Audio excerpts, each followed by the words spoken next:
நீராறும் கடலுடுத்த நிலமடந்தை கெழிலொழுகும் சீராறும் வதனமென திகழ்பரத கண்டமிது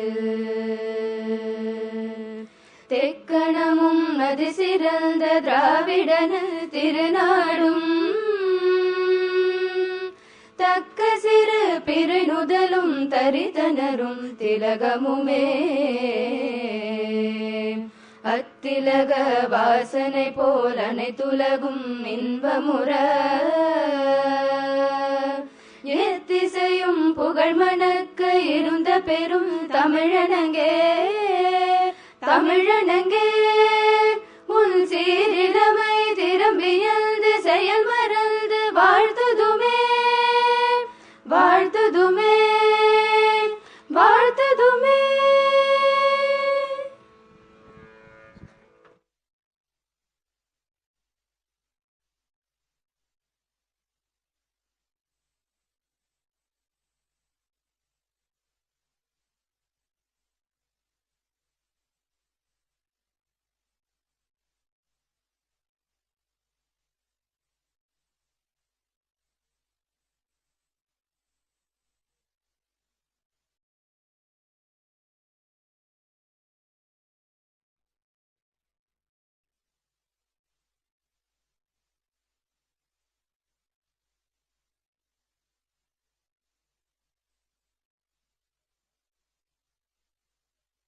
Honorable members of the Legislative Assembly, Vanakkam. It is a great honor and privilege to deliver my first address to the 16th Legislative Assembly in this august house. This house has a glorious heritage, and all of you are proud inheritors of this legacy. I take this opportunity to extend my warm greetings for the new year and Pongal to all the members and to the people of Tamil Nadu. I wish that this year brings happiness, prosperity, and well-being to the people of the state.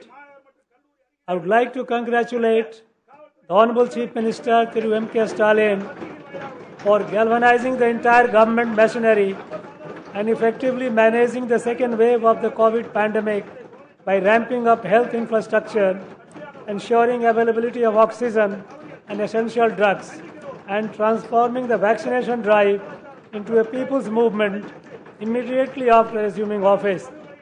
The government's strategy in successfully containing the second wave without significantly affecting people's livelihood and economy has served as a model for the entire nation. The government has taken extensive measures to increase the coverage of vaccination against COVID. Mega vaccination drives are being conducted on a weekly basis throughout the state.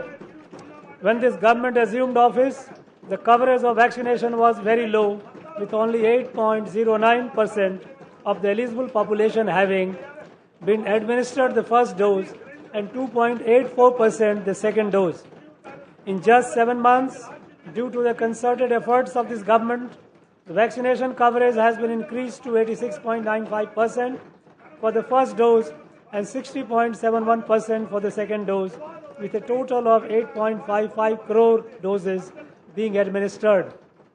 I request the people of Tamil Nadu to continue to cooperate with the government's efforts to ensure success. In line with the new policy announced by the Honorable Prime Minister on 25th December last year, the state has expanded the vaccination program to cover children in the age group of 15 to 18 years and will provide precaution dose for frontline staff, health workers, and vulnerable sections above 60 years of age. Recently, the Omicron variant of coronavirus has been identified and reported in many states of India, including Tamil Nadu. In order to prevent the spread of this variant, the government has strengthened testing and checking protocols at international airports.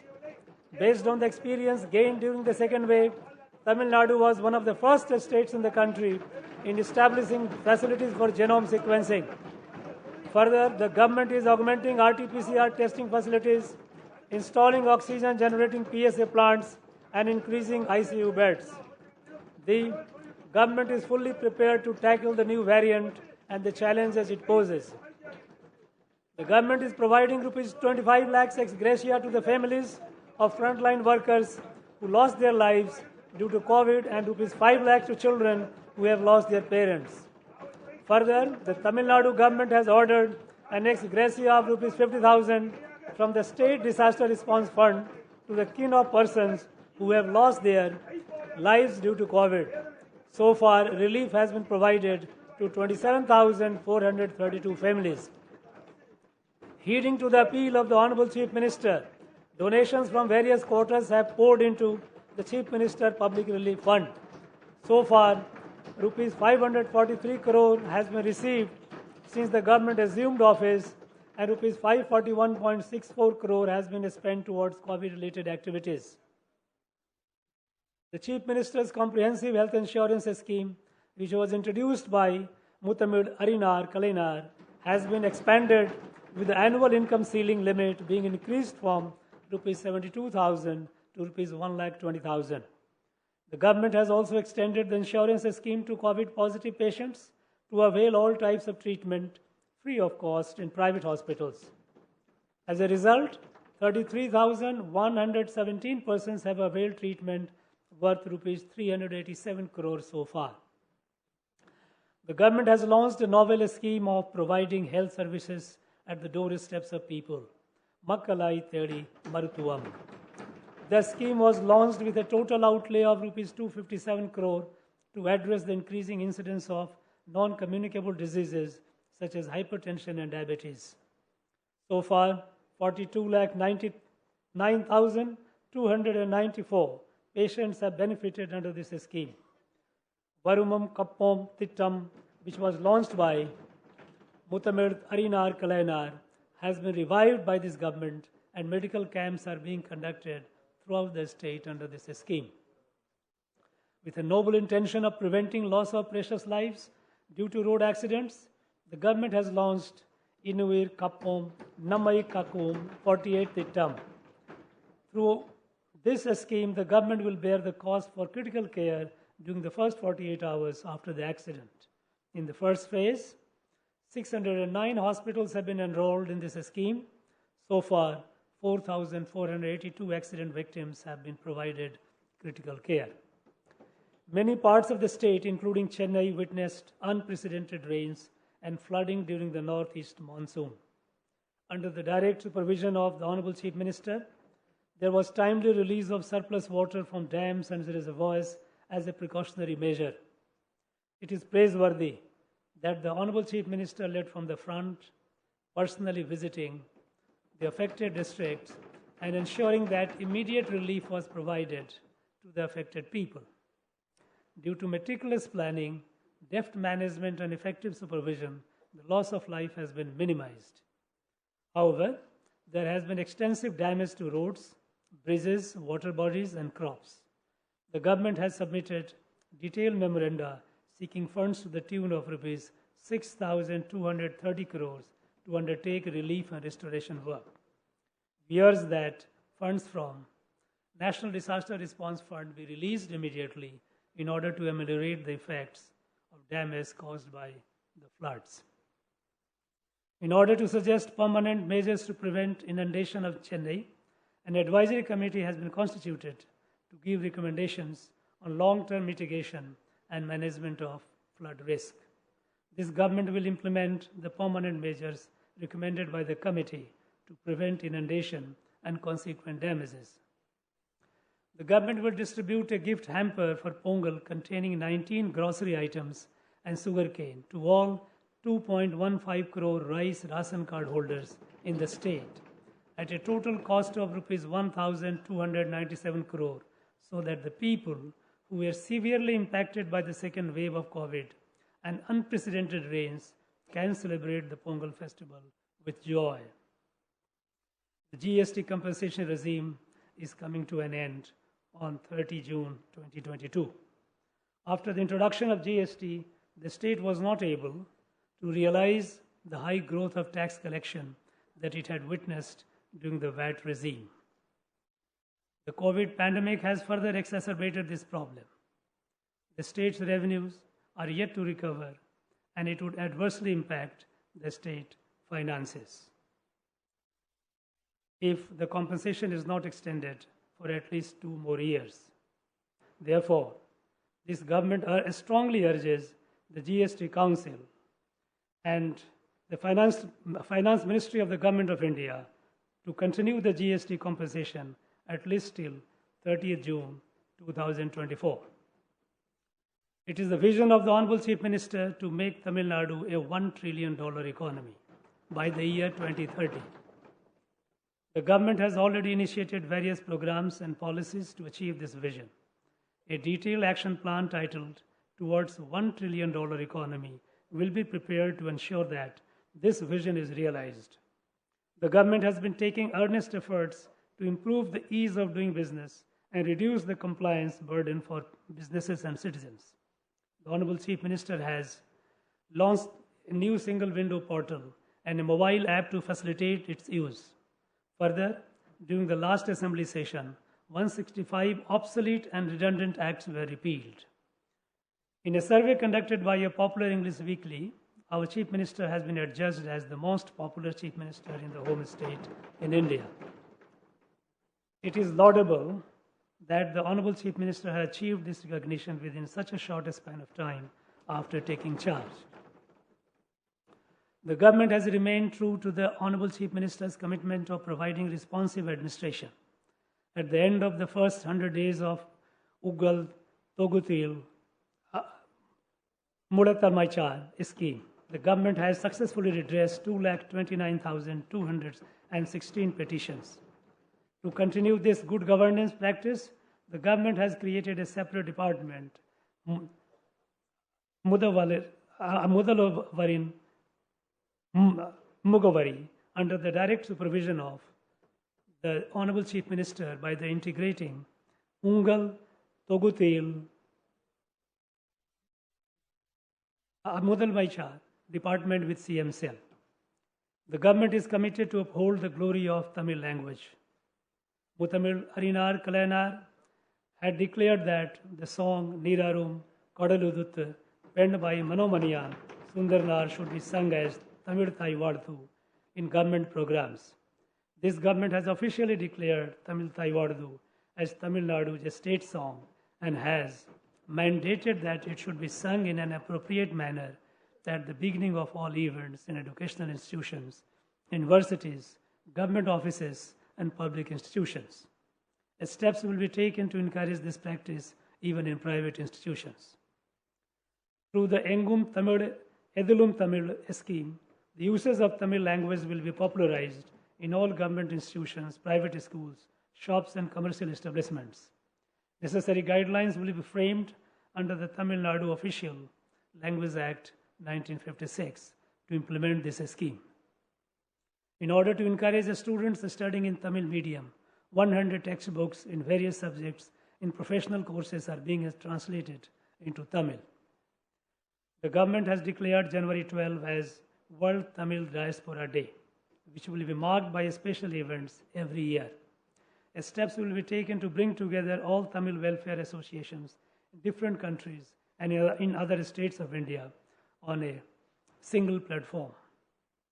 This will help the non-resident Tamils to be in touch with their roots and also facilitate their investment in the state. The Thai Man scheme will enable non-resident Tamils to participate in the development of infrastructure in their native places.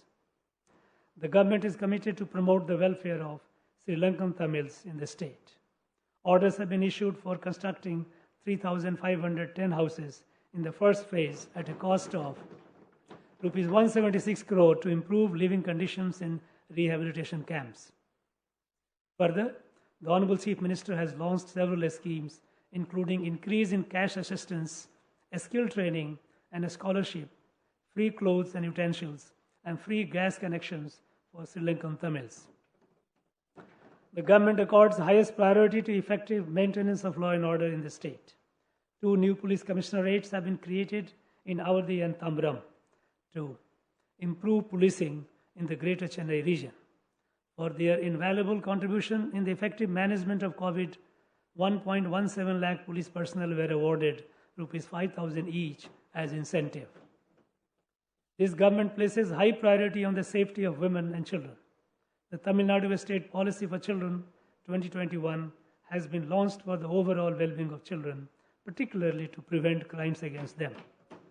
This government will undertake stringent measures to prevent sale of drugs near educational institutions. This government places high priority on the welfare of farmers and development of agriculture. Due to timely desilting of channels, release of water from Mettur Dam as per schedule, and implementation of Kuruvai package for rupees 61 crore, a record paddy coverage of 4.9 lakhs acres has been achieved in the Kuruvai season this year. To provide succor to the farmers who suffered paddy crop loss due to the recent torrential rains, the government has announced a compensation of rupees 6,038 per hectare for purchase of necessary inputs to enable replantation by farmers. Due to continuous efforts of this government, 25 lakh farmers have been enrolled in the Pradhan Mantri Fasal Bima Yojana, and an area of 37 lakh acres of crop has been ensured. This government is committed to protect and preserve the state's rich biodiversity and natural resources. The government has announced Kaduveli wetlands in Viluppuram district, where migratory birds flock every year, as the 16th bird sanctuary in the state.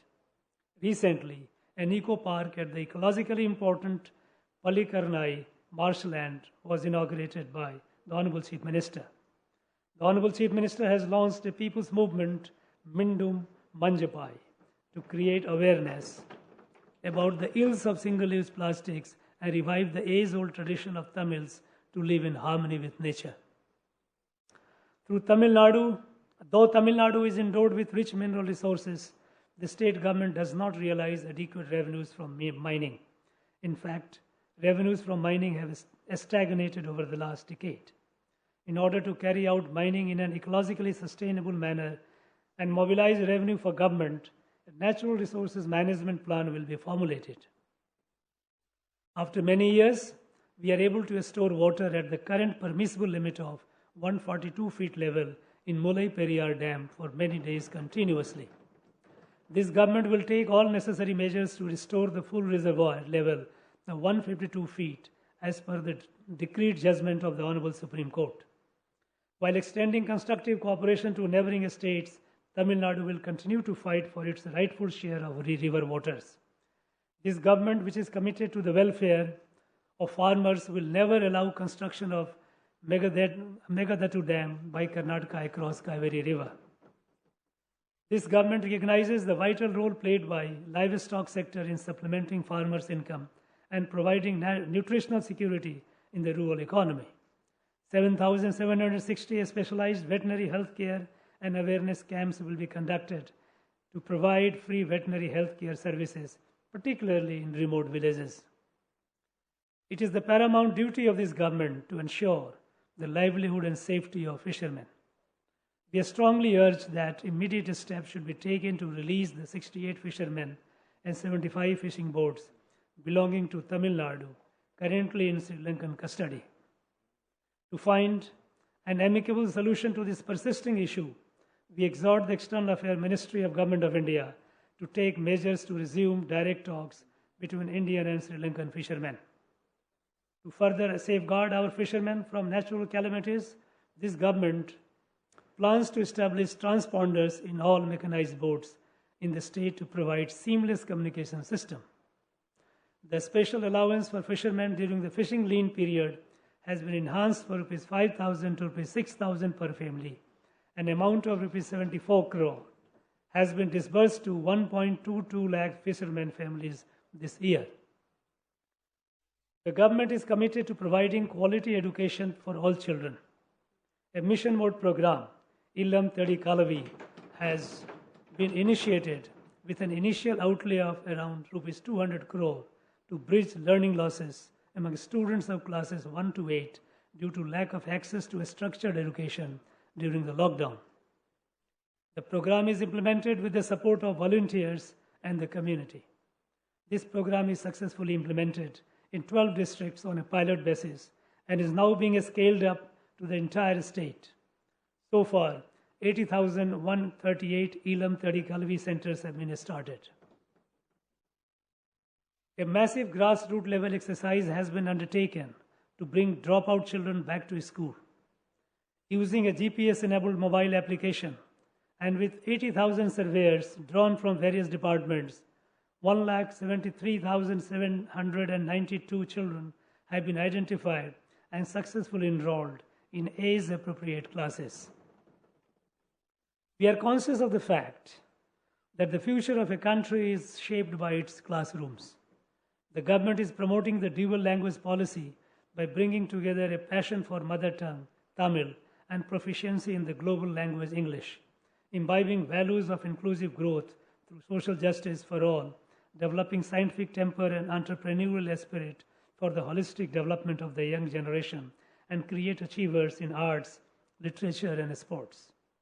To realize these lofty ideals, a comprehensive scheme will be implemented over the next 5 years to modernize the government schools, which are the backbone of our state's education system. The government will set up smart classrooms in all 24,345 government primary schools, augment infrastructure to accommodate increasing admissions, and create high-tech computer, science, and language laboratories in all 6,992 middle, high, and higher secondary schools.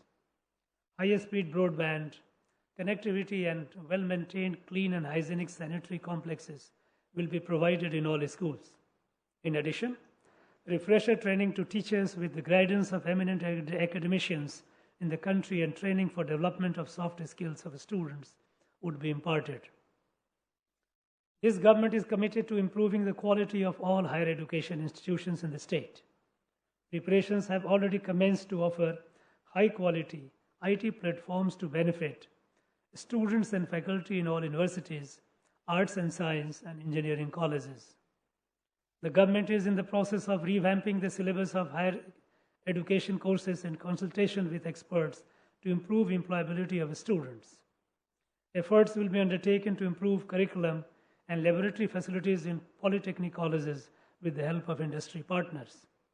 The government has decided to reimburse all fees, including tuition fee, hostel fee, and counseling fee to government school students admitted to professional courses under 7.5% seats allotted on preferential basis. So far, 8,371 students have been benefited.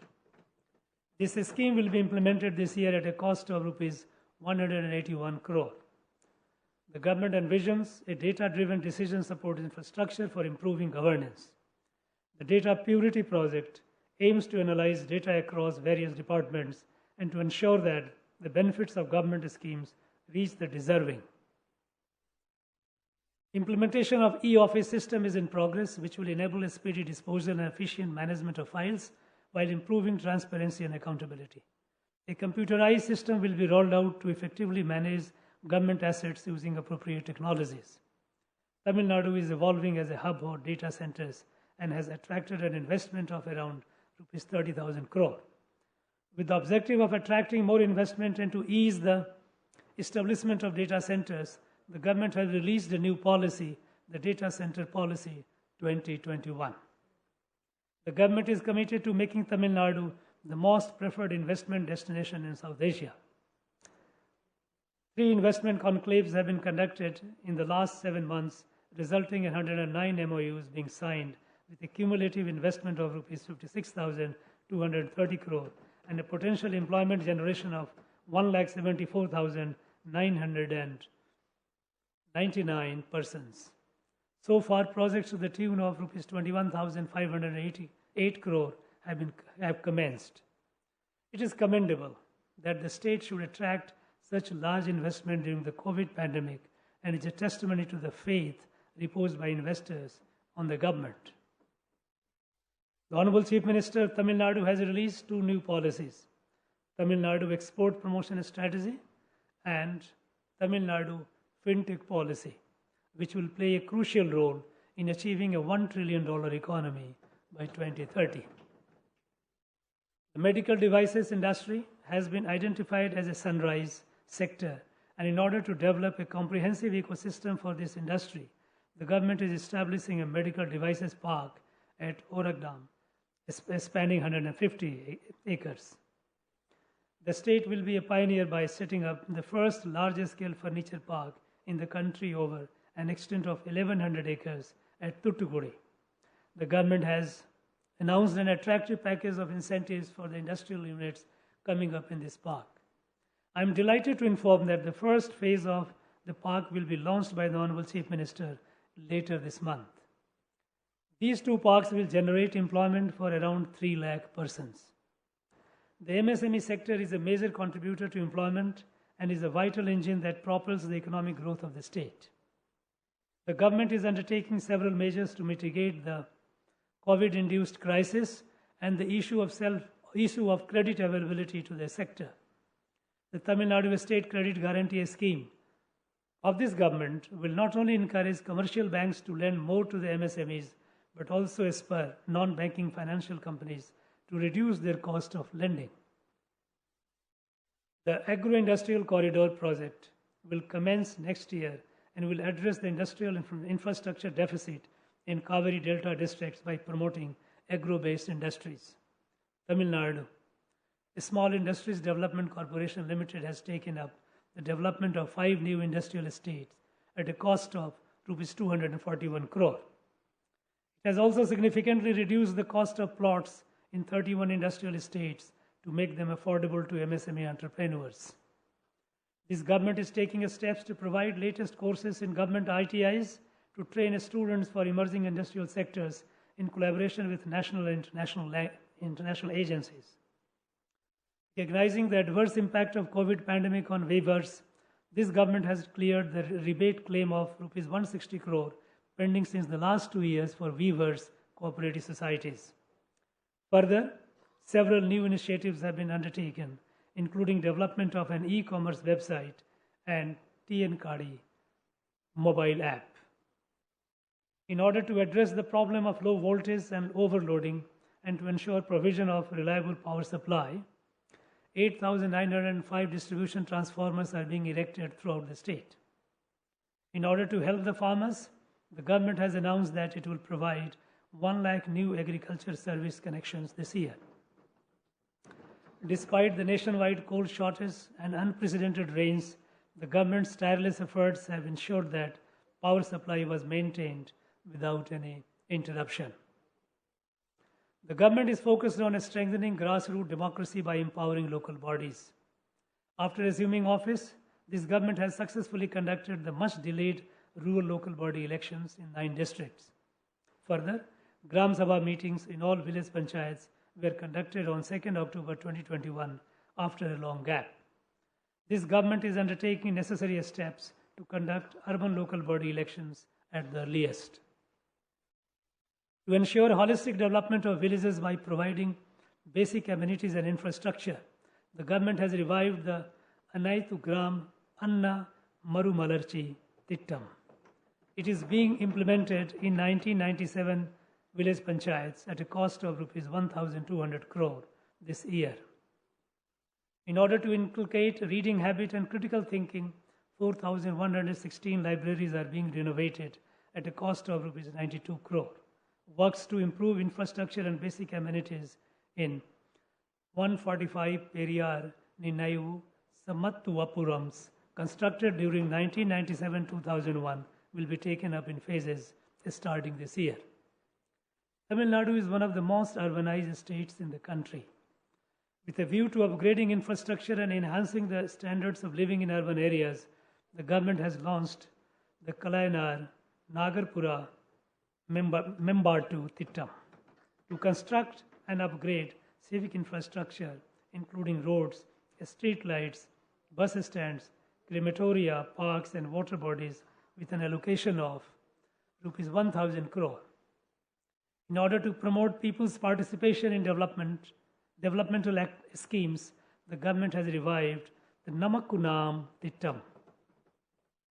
In order to increase employment opportunities to the urban poor, the government has launched the Urban Employment Scheme with an outlay of Rs 100 crore.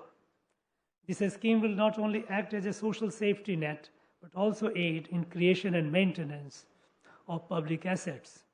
So far, 31,620 people have been identified and job cards provided for 18,526 people. The government has laid a special emphasis on development of the capital city Chennai by implementing flagship projects such as Singara Chennai 2.0 at an estimated cost of Rs 500 crore, Chennai City Partnership Program at an estimated cost of US $430 million, and Chennai Metropolitan Area Intelligent Transport System at an estimated cost of Rs 905 crore, which are aimed at transforming civic infrastructure including roads, transport, stormwater drains, water supply, and public recreational spots.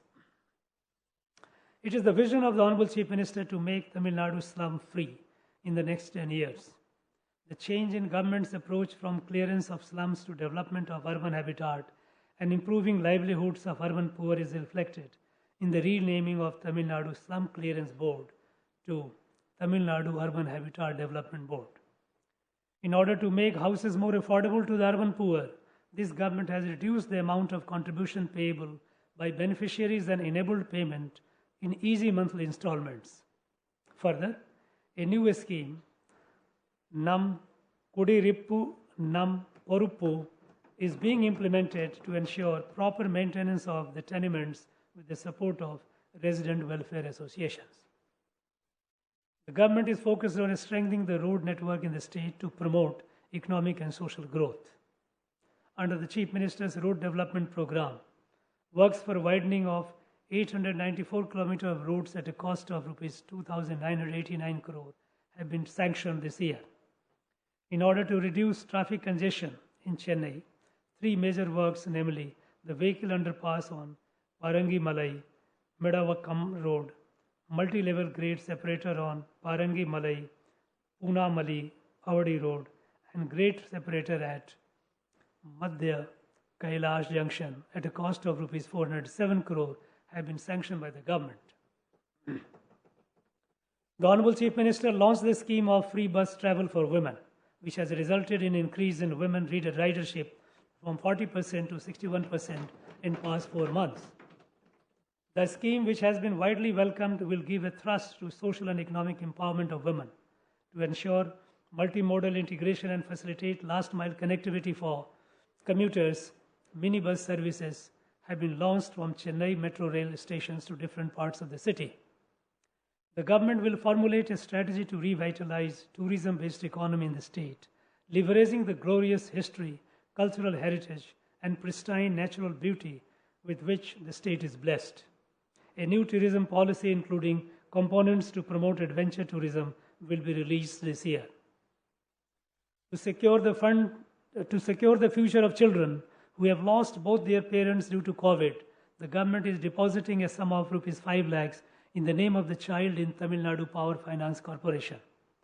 The deposited amount will be paid with accrued interest when the child completes 18 years of age. So far, 287 children have benefited under this scheme. A sum of Rs 3 lakh is given in the name of the child who has lost either of the parents due to COVID as immediate relief. So far, 7,513 children have benefited. The government has created a special fund, Tamil Nadu Children Victim Compensation Fund, for the rehabilitation of victim children who have been awarded compensation under Protection of Children from Sexual Offences Act 2012. So far, 103 children have benefited under this scheme and Rs 2 crore has been disbursed. The government is taking a stern action against perpetrators of sexual offences against children. In order to empower women, the self-help group movement was started in Dharampuri by Muttamid Arainar Kalainar for the first time in the country in 1989. The seeds then sown have grown manifold into a massive movement today. During this financial year, 29,425 new self-help groups have been formed with 4,02,829 women. The government will ensure that the self-help group credit linkage will be more than Rs 20,000 crore this year. So far, an amount of rupees 14,872 crore has been provided to 1,83,096 self-help groups as loans by various banks. In a landmark move fulfilling the dream of Kanti Periyar and Muttamil Arainar Kalainar, that people of all castes can become archakars, this government has issued appointment orders to 58 trained archakars belonging to different caste denominations. Since the government assumed office, 432.82 acres of temple lands at an estimated value of rupees 1,628.61 crore have been retrieved after clearing encroachments. This government is providing rupees 1,000 as monthly incentive to priests working in 12,959 temples under Orukala Pujai scheme. This government also ordered that no charges will be collected from differently abled for conducting their marriages in temples and temple-owned marriage halls. A publication division of Hindu Religious and Charitable Endowment Department will be established with state-of-art facilities to bring out books on the history and architecture of temples and the rich Tamil literature, including Bhakti literature. A drive will be launched to preserve the rare palm leaf manuscripts available in temples and mutts. Major temples will be encouraged to have book stalls wherein books about the history of temples, heritage, culture, and Tamil language will be displayed. Retired officials of Archaeological Survey of India and State Archaeological Department have been appointed as archaeological advisors for conservation, preservation, and renovation of ancient temples under the control of HRNC department. I sincerely appreciate the government for taking proactive steps to safeguard temple lands and effectively manage temple assets. In the recent excavations carried out by the State Archaeological Department, it has been scientifically established that Tanporunai civilization, which thrived on the banks of Tamirparani River, dates back 3,200 years. Works will commence shortly to establish a museum with modern facilities to showcase the rare artifacts found in excavations carried out in Adichalanur, Sivakalai, and Korakai. To protect our archaeological heritage, the government has banned mining activities in the vicinity of archaeological sites and in archaeologically important places. The core ideology of the Dravidian movement is to ensure self-respect, dignity, and social justice for every individual, especially those belonging to the marginalized communities. The Honorable Chief Minister gestures to personally visit the Nari Kurovar and Irular families in their homes and address their grievances. It speaks volume about his personal commitment to this cause. Acting upon a long-standing demand, the government has created the Tamil Nadu State Commission for Scheduled Caste and Scheduled Tribes, a statutory body with autonomous powers for the protection of rights of these communities.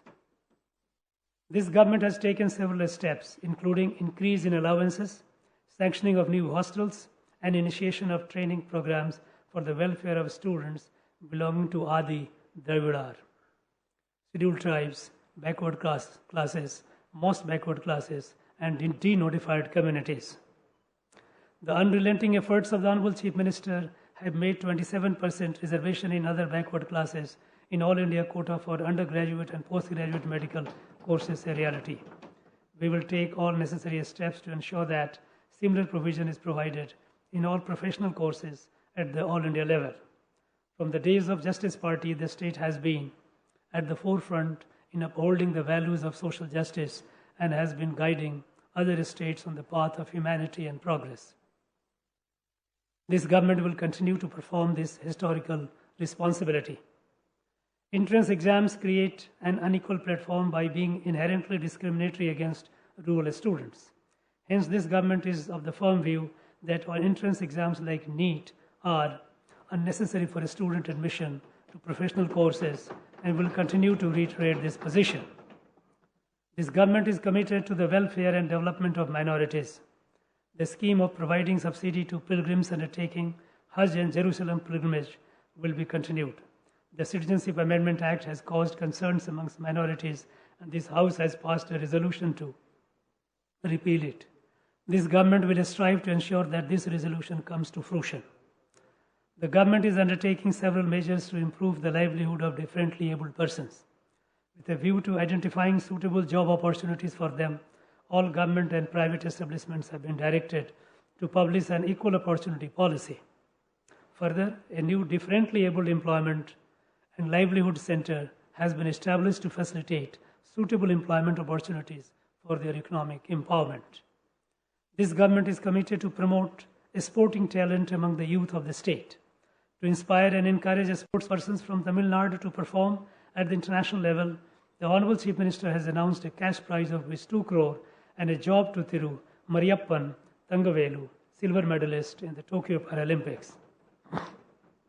To preserve and promote the traditional sports of Silambattam, the discipline has been included for reservation in government jobs provided for a sportsperson. This government has faced umpteen challenges after assuming office, be it the COVID second wave or the unprecedented torrential rains, but it has successfully converted each of them into landmark achievements. This government is working tirelessly, and we assure that we will continue to work with the same vigor, passion, and commitment for the welfare of the people. This government is committed to the principles of self-respect, social justice, equality, rational thinking, and empathy. This government's path is guided by the thoughts and ideals of noble leaders like Tanti Periyar, Anal Ambedkar, Peruntarjivar Kamaraj, Perainar Anna, and Mutamid Arainar Kalainar. This government will leave no stone unturned to realize the dreams and aspirations of the people and strive towards making Tamil Nadu the best administered state and a role model not only to other states in the country but to the entire South Asian region. I would like to again wish everyone a very happy Pongal and conclude my address with the immortal words of Mahakavi Bharatiyar. Vadiyat en Tamil, Vadagat Natramidar, Vadiya Bharat Mani Tirunadu. Nandri, Valaga Tamil, Jai Hind.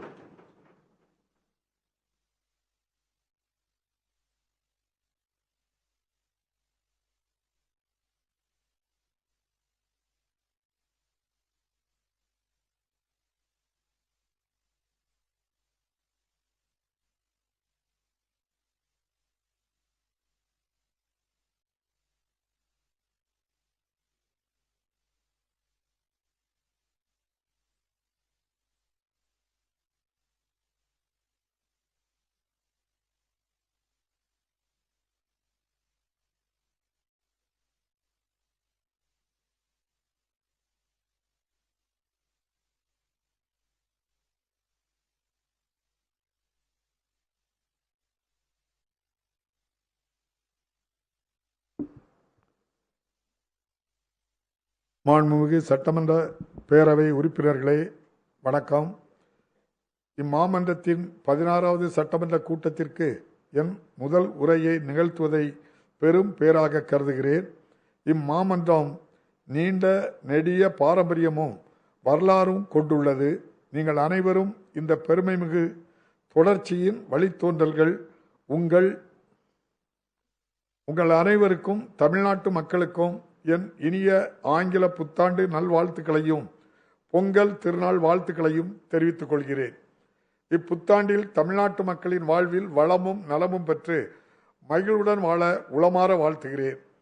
பதவியேற்ற முதல் நொடியிலிருந்தே ஒட்டுமொத்த அரசு இயந்திரத்தையும் முடுக்கிவிட்டு மருத்துவ கட்டமைப்பை மேம்படுத்தி ஆக்சிஜனும் அத்தியாவசிய மருந்துகளும் மாநிலமெங்கும் கிடைப்பதை உறுதி செய்து தடுப்பூசி பணிகளை மக்கள் இயக்கமாக மாற்றி கோவிட் பெருந்தொற்றின் 2ஆம் அலையை திறம்பட கையாண்ட மாண்புமிகு முதலமைச்சர் திரு மு.க. ஸ்டாலின் அவர்களை மனமாற பாராட்டுகிறேன்.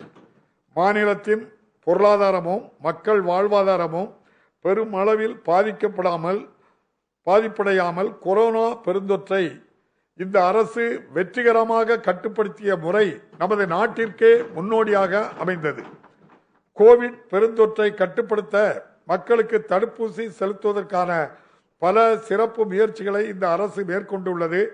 மாநிலம் முழுவதும் வாரந்தோறும் மாபெரும் தடுப்பூசி முகாம்கள் நடத்தப்பட்டு வருகின்றன. இந்த அரசு பொறுப்பேற்ற போது தடுப்பூசிகளுக்கு தகுதியானவர்களில் 808.09% மக்களுக்கு முதல் தவணை தடுப்பூசியும் 2.84% மக்களுக்கு இரண்டாம் தவணை தடுப்பூசியும் என்ற குறைந்த அளவிலேயே செலுத்தப்பட்டிருந்தது. இந்த அரசின் சீரிய முயற்சிகளால் இந்நிலை மாறி 7 மாதங்களில் 86.95% மக்களுக்கு முதல் தவணை தடுப்பூசியும் 60.71% மக்களுக்கு இரண்டாம் தவணையும் என 8.55 கோடி தடுப்பூசிகள் செலுத்தப்பட்டுள்ளன. இந்த முயற்சிகள் முழுமையான வெற்றி பெற தமிழ்நாட்டு மக்கள் தொடர்ந்து ஒத்துழைப்பு அளிக்க வேண்டும் என இத்தருணத்தில் கேட்டுக்கொள்கின்றேன். கடந்த 25 டிசம்பர் அன்று மாண்புமிகு பாரத பிரதமர் அவர்கள் அறிவித்துள்ள புதிய கொள்கையை பின்பற்றி 15 முதல் 18 வயதுள்ள குழந்தைகளுக்கு தடுப்பூசிகளை மாநில அரசு வழங்கி வருகின்றது. மேலும் முன்கள பணியாளர்களுக்கும் சுகாதார பணியாளர்களுக்கும் 60 வயதுக்கு மேற்பட்ட எளிதில் பாதிக்கப்படக்கூடியவர்களுக்கும் கூடுதல் தவணையில் பிரிகாஷன் டோஸ் தடுப்பூசிகள் வழங்கப்படும். அண்மையில் தமிழ்நாடு உட்பட இந்தியாவின் பெருவாரியான மாநிலங்களில் கொரோனாவின் உருமாறிய ஒமைக்ரான் வைரஸ் கண்டறியப்பட்டுள்ளது. இதன் பரவலை தடுப்பதற்காக பன்னாட்டு விமான நிலையங்களில் சோதனையும் ஆய்வு செயல்முறைகளையும் அரசு வலுப்படுத்தியுள்ளது. கோவிட் பெருந்தொற்றின் 2ஆம் அலையின் அனுபவத்தின் அடிப்படையில் நமது நாட்டிற்கே எடுத்துக்காட்டாக மரபணு வரிசைமுறை சோதனை வசதிகள் இந்த அரசால் ஏற்படுத்தப்பட்டுள்ளன. RT-PCR சோதனை வசதிகளை அதிகரித்தல், ஆக்சிஜன் உற்பத்தி செய்யும் BSA ஆலைகளை BSA பிளான்ஸ் நிறுவுதல், அவசர சிகிச்சை படுக்கைகளின் எண்ணிக்கையை அதிகரித்தல் ஆகிய நடவடிக்கைகளை இந்த அரசு மேற்கொண்டு வருகின்றது. இப்புதிய மாற்றம் பெற்ற வைரஸின் சவால்களை எதிர்கொள்வதற்கு அரசு முழுமையான தயார் நிலையில் உள்ளது. கொரோனா தொற்றால் உயிரிழந்த முன்கள பணியாளர்களின் குடும்பங்களுக்கு 25 லட்சம் ரூபாயும், பெற்றோரை இழந்த குழந்தைகளுக்கு 5 லட்சம் ரூபாயும் நிவாரணமாக இந்த அரசு வழங்குகின்றது. அது மட்டுமின்றி இத்தொழில் உயிரிழப்பு நேர்ந்த அனைத்து குடும்பங்களுக்கும் மாநில பேரிடர் நிவாரண நிதியில் இருந்து தலா 50,000 ரூபாயை நிவாரண நிதியாக வழங்க தமிழ்நாடு அரசு உத்தரவிட்டுள்ளது. இதுவரை 27,432 குடும்பங்களுக்கு இத்தொகை வழங்கப்பட்டுள்ளது. இந்த அரசு பொறுப்பேற்ற பின் மாண்புமிகு முதலமைச்சர் அவர்களின் வேண்டுகோளை ஏற்று முதலமைச்சர் பொது நிவாரண நிதிக்கு பல்வேறு தரப்பிலிருந்து 543 கோடி ரூபாய் நன்கொடையாக பெறப்பட்டது. இதிலிருந்து இதுவரை கோவிட் தடுப்பு நிவாரணப் பணிகளுக்கு 541.64 கோடி ரூபாய் செலவிடப்பட்டுள்ளது. முத்தமிழறிஞர் கலைஞர் அவர்களால் அறிமுகப்படுத்தப்பட்ட முதலமைச்சரின் விரிவான மருத்துவ காப்பீடு திட்டத்தில் பயன்பெறுவதற்கான ஆண்டு வருமான உச்சவரம்பை 72,000 ரூபாயில் இருந்து 1,20,000 ரூபாயாக உயர்த்தப்பட்டுள்ளது. இக்காப்பீட்டு திட்டத்தின் மூலம் கோவிட் தொற்றால் பாதிக்கப்பட்ட நோயாளிகள் தனியார் மருத்துவமனைகளில் அனைத்து சிகிச்சைகளையும் இலவசமாக பெறலாம் என இந்த அரசு அறிவித்துள்ளது. இதன் பயனாக இதுவரை 33,117 பேர் 387 கோடி ரூபாய் மதிப்பிலான சிகிச்சை பெற்றுள்ளனர். மருத்துவ சேவைகளை மக்களின் இருப்பிடத்திற்கே கொண்டு சேர்க்கும் வகையில் மக்களை தேடி மருத்துவம் என்னும் முன்னோடி திட்டத்தை மாண்புமிகு முதலமைச்சர் அவர்கள் தொடங்கி வைத்துள்ளார்கள்.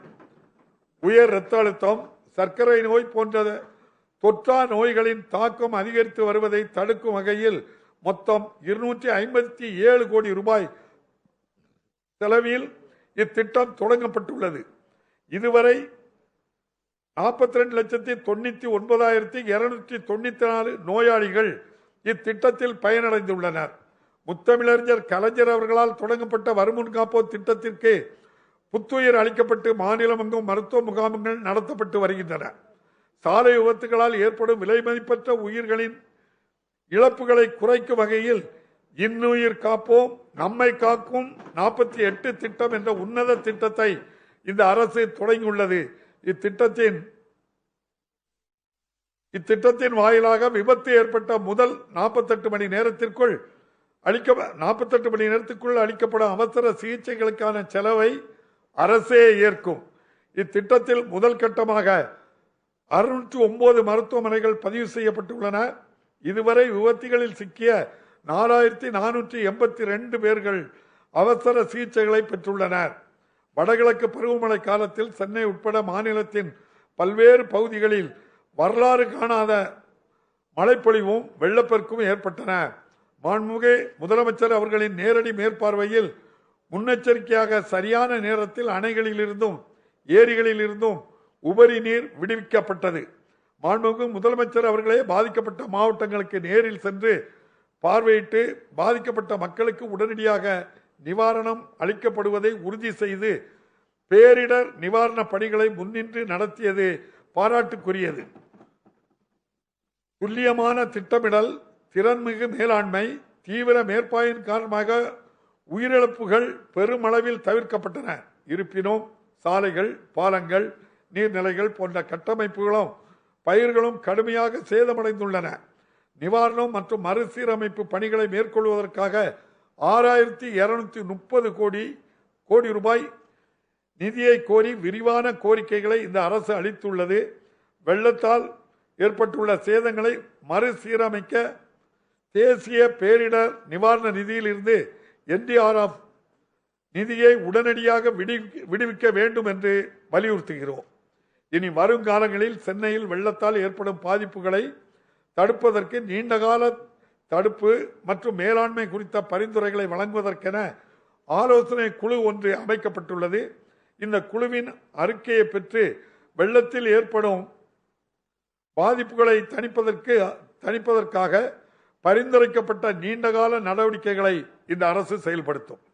கோவிட் பெருந்தொற்றின் 2வது அலையாலும் வரலாறு காணாத மழை வெள்ளத்தாலும் கடுமையாக பாதிக்கப்பட்ட மக்கள் பொங்கல் திருநாளை மகிழ்வுடன் கொண்டாடும் வகையில் 1297 கோடி ரூபாய் செலவில் மாநிலத்தில் உள்ள 2,15,00,000 அரிசி குடும்ப அட்டைதாரர்கள் அனைவருக்கும் 19 மளிகை பொருட்களும் கரும்பும் அடங்கிய பொங்கல் பரிசு தொகுப்பு அரசால் வழங்கப்பட்டு வருகின்றது. மாநிலத்திற்கு வழங்கப்படும் சரக்கு மற்றும் சேவை வரி இழப்பீடு 30/6/2022 அன்று முடிவுக்கு வருகின்றது. முந்தைய மதிப்பு கூட்டு வரி முறையை செயல்படுத்திய போது அதிக வரி வசூல் வளர்ச்சி வீதத்தை மாநிலம் கண்டது. ஆனால் சரக்கு மற்றும் சேவை வரி அறிமுகப்படுத்தப்பட்ட பின்னர் அத்தகைய வளர்ச்சி வீதத்தை அடைய இயலவில்லை. கோவிட் பெருந்தொற்றினால் இந்த நிலை மேலும் மோசமடைந்துள்ளது. மாநிலத்தின் வருவாய் இயல்பு நிலைக்கு திரும்பாததால் குறைந்தபட்சம் 2 ஆண்டுகளுக்கு இந்த இழப்பீடு வழங்குவதை தொடராவிட்டால் இது மாநில அரசுகளின் நிதி நிலையை பெருமளவில் பாதிக்கும். எனவே சரக்கு மற்றும் சேவை வரி இழப்பீடு வழங்குவதை குறைந்தபட்சம் 30/6/2024 வரை நீட்டிக்க வேண்டும் என சரக்குகள் மற்றும் சேவைகள் வரி மன்றத்தையும் ஒன்றிய நிதி அமைச்சகத்தையும் இவ்வரசு வலியுறுத்தும். 2030 ஆண்டிற்குள் தமிழ்நாட்டின் பொருளாதாரம் $1,00,000 கோடி $1 டிரில்லியன் என்ற இலக்கை எய்த வேண்டும் என்பதில் மாண்புமிகு முதலமைச்சர் அவர்கள் உறுதியாக உள்ளார். இதற்காக பல்வேறு திட்டங்களையும் கொள்கைகளையும் அரசு ஏற்கனவே தொடங்கியுள்ளது. இந்த இலக்கை நிறைவேற்ற $1,00,000 கோடி பொருளாதாரத்தை நோக்கி என்ற விரிவான செயல் திட்டம் ஒன்று தயாரிக்கப்படும். தொழில் நடத்துவதை எளிதாக்குவதற்கும் பொதுமக்கள் நிறுவனங்களின் இணக்க சுமையை குறைப்பதற்கும் பல தீவிர முயற்சிகளை இந்த அரசு எடுத்து வருகின்றது. புதிய ஒற்றைச்சாளர இணைய முகப்பையும் அதை எளிதாக செயல்படுத்துவதற்கு அலைபேசி செயலி ஒன்றையும் மாண்புமிகு முதலமைச்சர் அவர்கள் அறிமுகப்படுத்தியுள்ளார். மேலும் கடந்த சட்டமன்ற அமர்வின் போது 165 காலாவதியான தேவையற்ற சட்டங்கள் ரத்து செய்யப்பட்டுள்ளன. புகழ்பெற்ற ஆங்கில வார இதழ் ஒன்று மேற்கொண்ட ஆய்வில் சிறந்த முதலமைச்சர் என மாநில மக்கள் மனத்தில் இடம்பெற்ற முதலமைச்சர் என்ற தலைப்பில் நமது முதலமைச்சர் இந்தியாவிலேயே முதலிடத்தை பெற்றுள்ளார். பதவிக்கு வந்த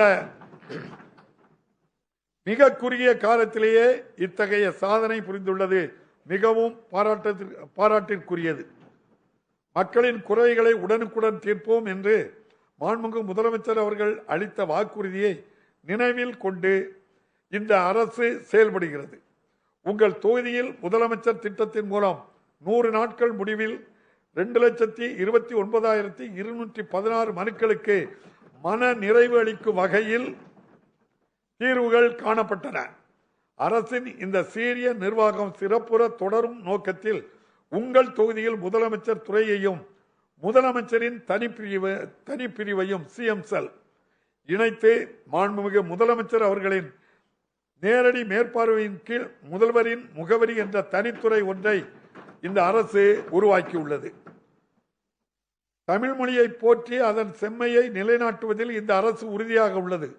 மனோன்மணியம் சுந்தரனார் அவர்களை இயற்றிய நீராறும் கடலுடுத்த என்ற பாடலை தமிழ்தாய் வாழ்த்தாக அரசு நிகழ்ச்சிகளில் பாட வேண்டும் என்று முத்தமிழறிஞர் கலைஞர் அவர்கள் அறிவித்தார். இப்பாடலை தமிழ்நாட்டின் மாநில பாடலாக ஸ்டேட் சாங் அதிகாரப்பூர்வமாக அறிவித்து இந்த அரசு ஆணையிட்டுள்ளது. அதன்படி கல்வி நிறுவனங்கள், பல்கலைக்கழகங்கள், அரசு அலுவலகங்கள், பொது நிறுவனங்கள் ஆகியவற்றில் நடைபெறும் அனைத்து பொது நிகழ்ச்சிகளின் தொடக்கத்தில் தக்க முறைப்படி தமிழ்தாய் வாழ்த்து கட்டாயமாக பாடப்பட வேண்டும். தனியார் அமைப்புகளிலும் இத்தகைய நடைமுறையை ஊக்குவிப்பதற்கு உரிய நடவடிக்கைகள் எடுக்கப்படும். எங்கும் தமிழ் எதிலும் தமிழ் திட்டத்தின் மூலம் அரசு அமைப்புகள், தனியார் பள்ளிகள், கடைகள், வணிக நிறுவனங்கள் என அனைத்திலும் தமிழ் மொழியின் பயன்பாட்டை ஊக்குவிக்கும் வகையில் தமிழ்நாடு ஆட்சி மொழி சட்டம் 1956 புதிய வழிகாட்டு நெறிமுறைகள் வகுக்கப்படும். தமிழ் வழியில் படிக்கும் மாணவர்களை ஊக்குவிக்கும் வகையில் மருத்துவம், பொறியியல் போன்ற தொழிற் படிப்புக்கான 100 பாட புத்தகங்கள் தமிழில் மொழிபெயர்க்கப்பட்டு வருகின்றன. ஜனவரி 12ஆம் நாள் அயலக தமிழர் நாளாக அரசால் அறிவிக்கப்பட்டுள்ளது. இந்நாள் ஒவ்வொரு ஆண்டும் சிறப்பு நிகழ்ச்சியுடன் கொண்டாடப்படும். பல்வேறு நாடுகளிலும் இந்தியாவின் பிற மாநிலங்களிலும் உள்ள தமிழ்நல சங்கங்கள் அனைத்தையும் ஒருங்கிணைப்பதற்கான நடவடிக்கைகள் மேற்கொள்ளப்படும். இதன் மூலம் அயலக தமிழர்களுக்கு தாய் தமிழகத்துடன் உள்ள உறவு வலுப்பெறுவதுடன் தமிழ்நாட்டிற்கு அதிக அளவில் முதலீடுகளை ஈர்க்கவும் உதவும். அயலக தமிழர்கள் அவர்களது சொந்த ஊர்களில் கட்டமைப்புகளின் மேம்பாட்டிற்கு உதவுவதற்கு தாய்மண் திட்டம் வழிவகை செய்யும். தமிழ்நாட்டில் வசிக்கும் இலங்கை தமிழர்களின் நலனை பேணி காப்பதில் இந்த அரசு முனைப்பாக உள்ளது. இலங்கை தமிழர் மறுவாழ்வு முகாம்களின் வாழ்விட சூழலை மேம்படுத்தும் வகையில் முதற்கட்டமாக 176 கோடி ரூபாய் செலவில் 3510 புதிய வீடுகளை கட்டுவதற்கான ஆணைகள் வழங்கப்பட்டுள்ளன. மேலும் உயர்த்தப்பட்ட பணக்கொடைகள், திறன் மேம்பாட்டு பயிற்சி, கல்வி ஊக்கத்தொகை, இலவச ஆடைகள், பாத்திரங்கள், இலவச எரிவாயு இணைப்பு போன்ற பல்வேறு நலத்திட்டங்களை மாண்புமிகு முதலமைச்சர் அவர்கள் தொடங்கி வைத்துள்ளார்கள். மாநிலத்தில் சட்டம் ஒழுங்கை திறம்பட நிலைநாட்டுவதற்கு இந்த அரசு முன்னுரிமை அளித்து வருகின்றது. பெருநகர சென்னை பகுதியில் காவல்துறையின் செயல்பாட்டை மேம்படுத்துவதற்கு ஆவடியிலும் தாம்பரத்திலும் 2 புதிய காவல் ஆணையரகங்களை அரசு தொடங்கியுள்ளது. கோவிட் பெருந்தொற்று காலத்தில் திறம்பட பணியாற்றிய காவல்துறையினரின் சேவைகளை பாராட்டும் வகையில் 1.17 லட்சம் காவல்துறையினருக்கு தலா ரூபாய் 5000 ஊக்கத்தொகை வழங்கப்பட்டது. பெண்கள், குழந்தைகளின் பாதுகாப்பு இந்த அரசின் தலையாய கடமையாகும். குழந்தைகளின் ஒட்டுமொத்த நல்வாழ்விற்காக, குறிப்பாக குழந்தைகளுக்கு எதிரான குற்றங்களை தடுக்கும் நோக்கத்துடன் தமிழ்நாடு மாநில குழந்தைகளுக்கான கொள்கை 2021 இந்த அரசு வெளியிட்டுள்ளது. கல்வி நிறுவனங்களின் அருகில் போதைப் பொருட்களின் விற்பனை தடுப்பதற்கு கடுமையாக நடவடிக்கைகளை இந்த அரசு மேற்கொள்ளும். உழவர்களின் நலனை பேணி காப்பதற்கும் வேளாண் தொழிலை மேம்படுத்துவதற்கும் உயர் முக்கியத்துவத்தை இந்த அரசு அளிக்கின்றது. இந்த நேரத்தில் கால்வாய்களை தூர்வாரி மேட்டூர் அணையில் இருந்து நீரை விடுவித்து குறுவை சாகுபடியை ஊக்குவிக்க 61 கோடி ரூபாயில் குறுவை சாகுபடி தொகுப்பும் வழங்கப்பட்டது. இதன் விளைவாக இவ்வாண்டு 4.9 லட்சம் ஏக்கர் பரப்பளவில் குறுவை நெல் சாகுபடி செய்து வரலாறு காணாத சாதனை படைத்துள்ளது. அண்மையில் ஏற்பட்ட எதிர்பாராத வெள்ளத்தால் நெற்பயிர்கள் சில பகுதிகளில் சேதமடைந்தன. இதனால் பாதிக்கப்பட்ட விவசாயிகள் துயரை தீர்க்கவும் மறு பயிரிட செய்ய தேவையான இடுபொருளை வழங்கவும் ஒரு ஹெக்டேருக்கு ரூபாய் 6038 இழப்பீடு அரசு அறிவித்துள்ளது. மாநில அரசின் தொடர் முயற்சியால் பிரதம மந்திரியின் பயிர் காப்பீடு திட்டத்தில் 25 லட்சம் விவசாயிகள் இணைந்துள்ளனர். இத்திட்டத்தில் 37 லட்சம் ஏக்கர் பயிர் காப்பீடு செய்யப்பட்டுள்ளது. மாநிலத்தின் வளமிக்க உயிரின பன்மயத்தையும் இயற்கை வளங்களையும் பாதுகாக்க இந்த அரசு உறுதி பூண்டுள்ளது. ஒவ்வொரு ஆண்டும் பெருமளவில் பறவைகள் வருகை தரும் விழுப்புரம் மாவட்டத்தில் உள்ள கழுவேலி சதுப்பு நிலங்களை மாநிலத்தின் 16வது பறவைகள் சரணாலயமாக தமிழ்நாடு அரசு அறிவித்துள்ளது. சுற்றுச்சூழல் முக்கியத்துவம் வாய்ந்த பள்ளிக்கரணை சதுப்பு நிலத்தில் புதிய சூழல் பூங்காவினை மாண்புமிகு முதலமைச்சர் அவர்கள் திறந்து வைத்துள்ளார்கள். இயற்கையோடு இயந்த வாழ்வு என்ற தமிழர்களின் தொன்மையான பண்பாட்டை மீட்டெடுக்கவும் ஒருமுறை மட்டும் பயன்படுத்தும் நெகிழிகளால் உண்டாகும் தீங்குகள் பற்றிய விழிப்புணர்வை ஏற்படுத்தவும் மீண்டும் மஞ்சப்பை என்னும் மக்கள் இயக்கத்தை மாண்புமிகு முதலமைச்சர் அவர்கள் தொடங்கி வைத்துள்ளார்கள். தமிழ்நாடு அதிக அளவில் கனிம வளங்களை கொண்டிருந்தாலும் அதற்கேற்ற வருவாயை மாநில அரசு பெறுவதில்லை. மேலும் கடந்த 10 ஆண்டுகளாக கனிமங்களிலிருந்து பெறப்படும் வருவாயில் தேக்கம் ஏற்பட்டுள்ளது. சுற்றுச்சூழலை பாதிக்காத வகையில் சுரங்கப்பணிகள் மேற்கொள்வதற்கும் அரசிற்கு உரிய வருவாயை திரட்டுவதற்கும் இயற்கை வள மேலாண்மை திட்டம் ஒன்று வகுக்கப்படும். பல ஆண்டுகளுக்கு பின் முல்லை பெரியாறு அணையில் தற்போது அனுமதிக்கப்பட்டுள்ள அளவான 142 அடி உயரத்திற்கு நீரை இந்த ஆண்டு தொடர்ந்து பல நாட்கள் தேக்க முடிந்தது. மாண்புமே உச்சநீதிமன்ற தீர்ப்பாணையின்படி அணையின் முழு கொள்ளளவான 152 அடியை எய்த தேவையான அனைத்து முயற்சிகளையும் இந்த அரசு மேற்கொள்ளும்.